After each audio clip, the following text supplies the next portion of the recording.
अस्सलाम वालेकुम। Talk and T में आज हमारे साथ मौजूद हैं अतर जहानिया साहब, जो कि सीईओ हैं सूरत कम्युनिकेशन के, जो कि एक मीडिया प्रोडक्शन हाउस है।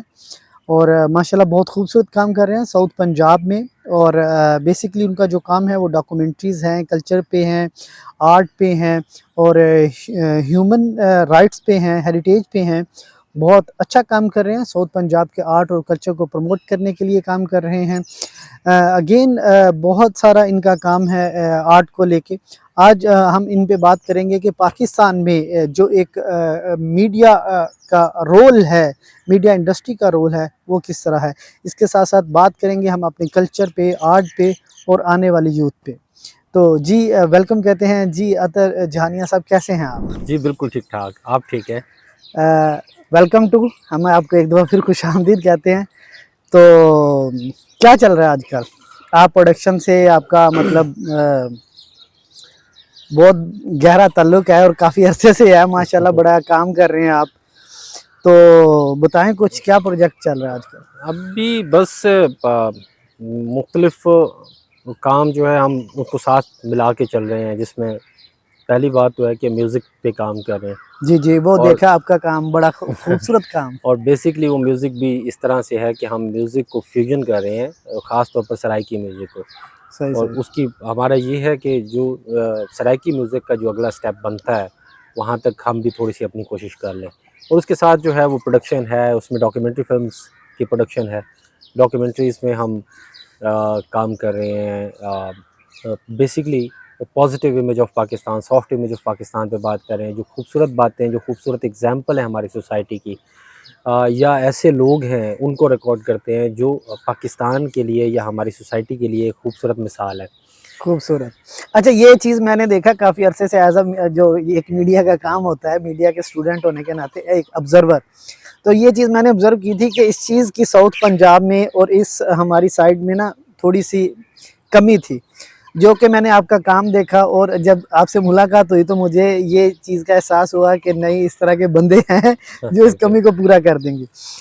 माशाल्लाह। और जिस तरह आपने बताया कि आपका फ़िलॉसफ़ी के साथ, आर्ट के साथ, कल्चर के साथ और कल्चर से रिलेटेड जितनी भी चीज़ें हैं, आपका उनके साथ आपका जो एक लगाव है और जो आप काम कर रहे हैं, माशाल्लाह फ़ैबुलस है। और मज़ीद बताएँ कि आप इन फ्यूचर क्या-क्या वो रखते हैं, अपने प्लान्स और किस तरह देखते हैं? देखिए, बुनियादी तौर पर तो प्लान यही है कि एक तो ये है कि सोसाइटी में जो मीडिया का पॉजिटिव रोल बनता है, सही। आपका, मेरा, हम सबका, बुनियादी तौर पर ये था कि जब टेक्नोलॉजी आई है, ये टेक्नोलॉजी जिसके ज़रिए जी, जी। हम बाकी सब लोगों से बात कर रहे हैं, जी। ये इस कदर आसान हो गई कि हर शख्स ने इस टेक्नोलॉजी का इस्तेमाल करना शुरू कर दिया। बिल्कुल। तो इसके साथ दूसरा काम ये था कि अब जब ये हर शख्स के पास आ गई है और उसकी मर्ज़ी और उसके कंट्रोल में ये सारी चीज़ें हैं, तो वो जो मर्ज़ी आए किए जा रहा है। एग्ज़ैक्टली। तो आपने देखा होगा कि सोशल मीडिया पर ख़ास तौर पर कोई मतलब एडिटोरियल चेक नहीं है, जो बिल्कुल, भी कोई चीज़ चेक एंड बैलेंस नहीं है। कोई नहीं है। अब एडिटोरियल चेक ना होने की वजह से क्या नशर होना है और क्या नशर नहीं होना, ये दोनों चीज़ें, इस पे कोई कंट्रोल नहीं है। तो अच्छा, जी, मैं सॉरी आपकी बात काट रहा हूँ। यूट्यूब की एक अपना पैरामीटर तो है, लेकिन ये देखें वेरी करता है कल्चर टू कल्चर। हमारा कल्चर क्या कहता है, यूट्यूब का एक अपना कल्चर है, वो क्या सोचते हैं और हम क्या सोचते हैं, ये बड़ा मैटर करता है। और सारा कल्चर का ही डिफरेंस है। मैंने एक जगह कहीं पे पढ़ा था कि ये जो आजकल जंग है ना, ये लाइफ़स्टाइल की जंग है।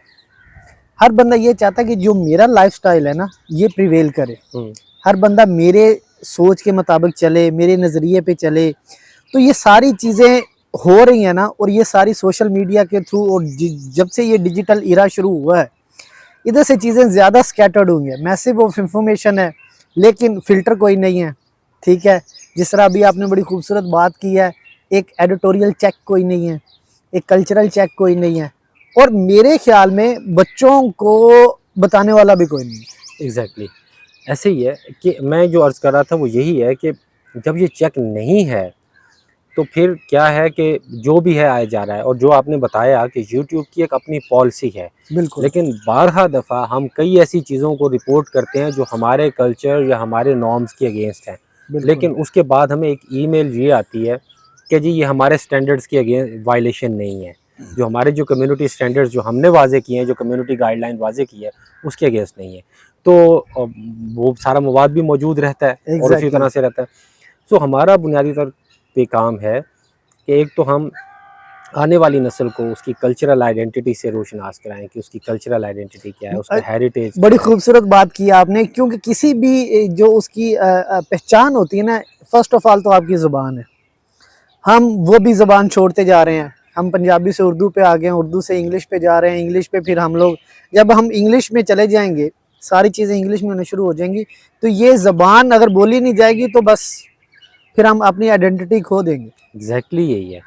बुनियादी तौर पर यह है कि ज़ुबान की अहमियत खा वो चंद लोग बोलते हैं और उनकी जो आइडेंटिटी है वो उस ज़ुबान से जुड़ी हुई है। एग्जैक्टली तो ये आइडेंटिटी, ये जो हमारे एकदम से जो हमारे ऊपर जो एक बैरूनी यलगार हुई है, हम अपने कल्चर से हट गए हैं। जब हम अपने कल्चर से हटे हैं तो अपने हेरिटेज से हटे हैं, अपनी हेरिटेज से हटे हैं, अपनी ज़ुबान से हटे हैं, अपनी धरती के साथ हमारी वो मोहब्बत उस तरह से नहीं नज़र आती।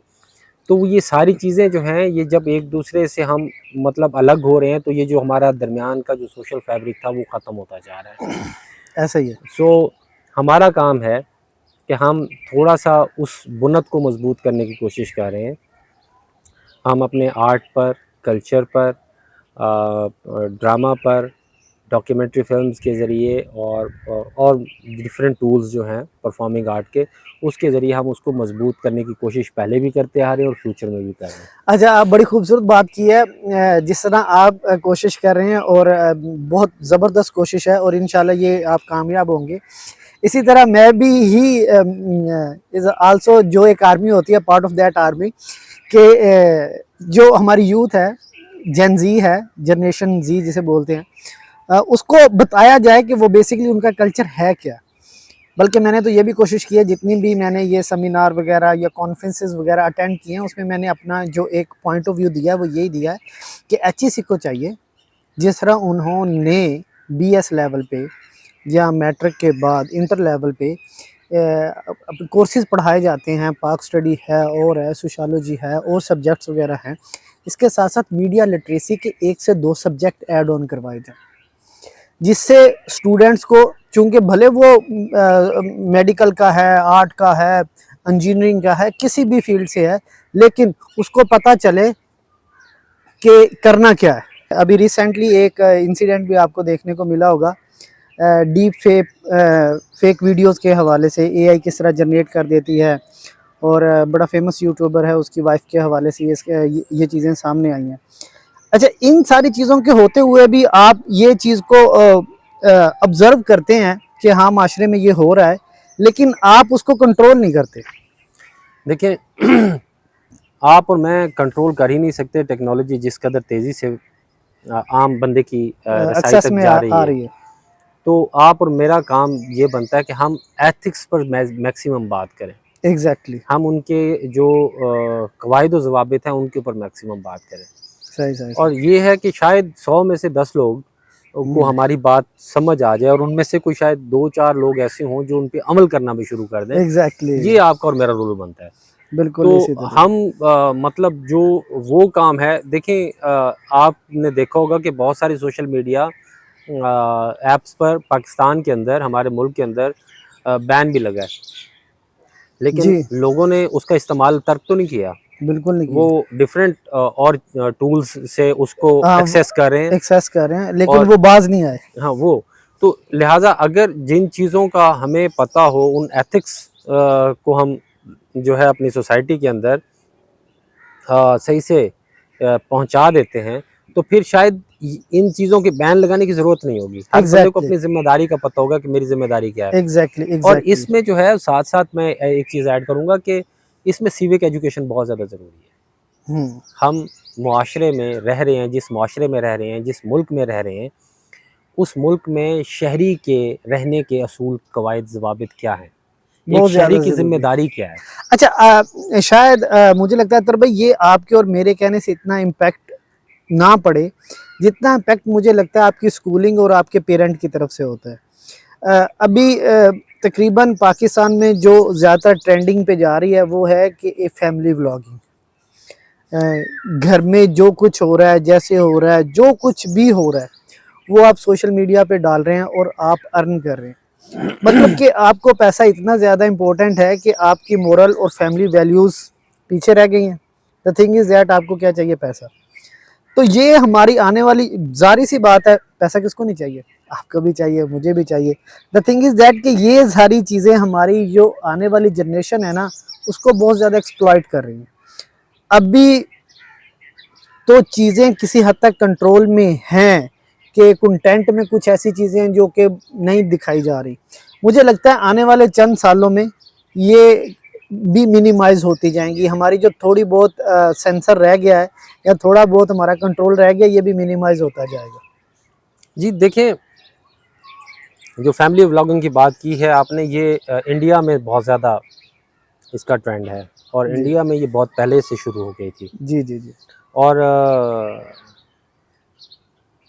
कह लीजिए, मतलब अगर मुल्क का नाम नहीं लें तो पड़ोसी मुल्क में नहीं, कोई ऐसा मसला नहीं ले सकते हैं। तो मसला ये है कि वही बात कि हम जब तक बच्चों तक थोड़ा सा भी मीडिया के रिलेटेड एथिक्स को या उनकी मतलब इस एजुकेशन में नहीं डालते, तो इसको रोकना तो बहुत मुश्किल है। यानी एक टाइम था कि लोग अपने बच्चों को मोबाइल नहीं दे रहे थे, अब खुद खरीद के दे रहे हैं। एग्जैक्टली। तो अब आपने उसका मुकाबला इसी तरह करना है कि उस बच्चे तक कम से कम वो मैसेज हो कि मुझे क्या करना है और क्या नहीं करना। एग्जैक्टली, मुझे क्या चीज़ अपलोड करनी है, क्या चीज़ अपलोड नहीं करनी। बड़ी खूबसूरत बात है। और मुझे लगता है ये कहीं ना कहीं ये जो ट्रेंड है, ये जो लोग इस तरफ ज़्यादातर आए हैं, कहीं ना किसी इसमें हमारे जो एक मेन स्ट्रीम मीडिया का वो रोल है वो भी बहुत ज़्यादा है। देखें आपके हमारी जो मीडिया इंडस्ट्री है, जितने भी एक छोटी स्क्रीन देख लें या एक बड़ी स्क्रीन देख लें, खैर बड़ी स्क्रीन पे बात करते हैं या हमारे नेक्स्ट सेशन में बात कर लेंगे। छोटी स्क्रीन पे बात करते हैं तो हमारे जो एक सब्जेक्ट है जिस पे मौजू है, जिस पे ड्रामे बनते हैं, वो भी कोई ऐसा काफ़ी अरसे से उसको हमारे कहें कि वो तनज़ली की तरफ गया तो ये ज़्यादा बेहतर है। कोई उसमें कोई एक रिफॉर्म फेस या एक रिफॉर्म वे में नहीं आई, वो मज़ीद वो उस तरफ गई है कि अगर हमने उसमें हमारा कल्चर कम होता जा रहा है। अगर हमने किसी औरत को बोल्ड दिखाना है, स्ट्रॉन्ग दिखाना है, तो सबसे पहले हम उससे अपना उसका दुपट्टा उतारेंगे उसके सर से, ठीक है। उसको मॉडर्नाइज करेंगे, उसको वेस्टर्नाइज करेंगे, ठीक है। अगर हमने उसको मशरकी एक ख़तून दिखाना है, ईस्टर्न दिखाना है, तो हम क्या करेंगे? उसके ऊपर दुपट्टा देंगे, उसको शलवार कमीज़ पहनाएंगे, उसको थोड़ा सा वेल शेल करवाएंगे, ठीक है, उसको अबाया पहनाएंगे। तो ये हम आपको क्या लगता है कि ये एक क्या इमेज जा रहा है हमारी यूथ में, और ये ड्रामे हिट बड़े हो रहे हैं। देखिए, एक खूबसूरत मिसाल है हमारे पास ईरान की। वैसे तो टर्की की भी है। हाँ बिल्कुल, लेकिन ईरान की मिसाल मैं इसलिए दे रहा हूँ कि जब इनकलाब ईरान आया, तो उससे पहले ईरान की जो फिल्म इंडस्ट्री थी वो किसी भी तौर पे हॉलीवुड से कम नहीं थी। बेशक। लिबास में भी, फिल्म अक्सबंदी में भी। सो इनकलाब ईरान के बाद हुआ ये कि उन्होंने एक कवायद ज़वाबित बना दिए कि ये लोग जो इन कवायद ज़वाबित को फॉलो करेंगे, फिल्म इसी तरह से होगी। एग्जैक्टली। अब बहुत सारे आधे फिल्म मेकर यहाँ से कूच कर गए, कोई कनाडा चला गया, कोई अमेरिका चला गया, सब ने। अच्छा, मैं आपको मज़े की बात बताऊं, काफ़ी सारा चूँकि हल्का अहबाब है, तो उसमें मैंने काफ़ी देखा है कि बहुत सारे जो फॉरेनर डायरेक्टर्स हैं या प्रोड्यूसर्स हैं या कंटेंट मेकर हैं, अभी उनको ईरान की प्रोडक्शन दिखाई जा रही है। ईरानियन प्रोडक्शन जितनी भी है ना, उसके जो मास्टर पीसीज हैं वो अभी भी दिखाए जा रहे हैं और पढ़ाए भी जा रहे हैं। मैं यही अर्ज कर रहा था एग्जैक्टली कि आधे फिल्म मेकर्स चले गए और जो बाकी आधे बचे, उन्होंने आज के ईरान के सिनेमा को जिंदा किया और वो मिसाल बन गए। ऐसे ही ईरान की कोई भी बनाई हुई फिल्म ऐसी नहीं है। आप देखें कि हर साल बहुत सारी फिल्म्स तमाम तर इंटरनेशनल फिल्म फेस्टिवल्स पर जाती हैं, एक अलग बात है कि उन ममालिक की पॉलिसी ऐसी नहीं है कि वो उसको कोई अवार्ड बड़ा मिल सके, एग्जैक्टली लेकिन ईरानी सिनेमा की इतनी बड़ी फिल्म्स मतलब सामने आई हैं, और उसकी रीज़न है कि उन्होंने उन एथिक्स को फॉलो किया है। एग्जैक्टली कोई उसमें कमर्शियलिज्म नहीं है, खूबसूरत चीज़ है। कोई उसके अंदर मतलब देखें उन्होंने एक चीज़ अपनाई है, वो ये है कि अगर हमने मॉडर्न दिखाना है तो सोच से दिखाना है। एग्जैक्टली लिबास से कोई मॉडर्न नहीं होता, सही सोच से मॉडर्न होता है। तो उन्होंने इस बात एग्जैक्टली को पूरी तरह से अपनाया है, और उनकी पूरी की पूरी जो माशरती निज़ाम है, उसमें आपको ये सारी चीज़ें नज़र आएँगी।